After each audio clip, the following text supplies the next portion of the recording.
Hi, I'm Omid, and today I'm going to be teaching you ionic bonding.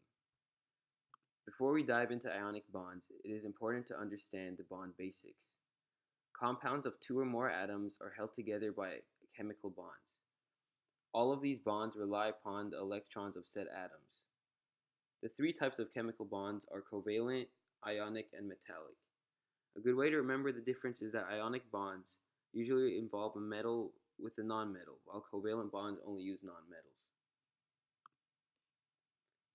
Ionic bonds involve the transfer of electrons from one atom to another. The goal of this transfer is to create two ions with perfectly filled valence shells. The metals tend to donate the electrons while the nonmetals accept them.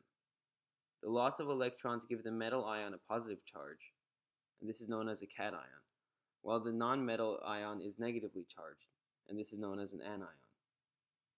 The ions attract each other and come closer together in a bond.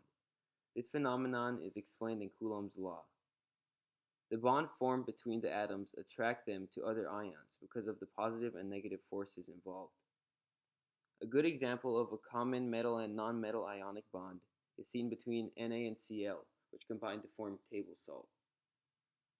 These compounds form a crystal lattice structure, or a structure of alternating ions as seen in the third image. This structure is what makes ionic bonds stronger than covalent bonds.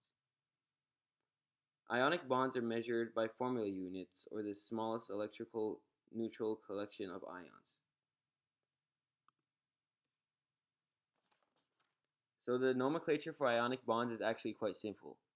All you have to do is take the name of the metal cation and add the name of the non-metal anion with the ending IDE. Here are a few examples, such as potassium iodide, potassium chloride, sodium fluoride, calcium chloride, and magnesium oxide. Thank you for watching my video on ionic bonds. I hope it was helpful.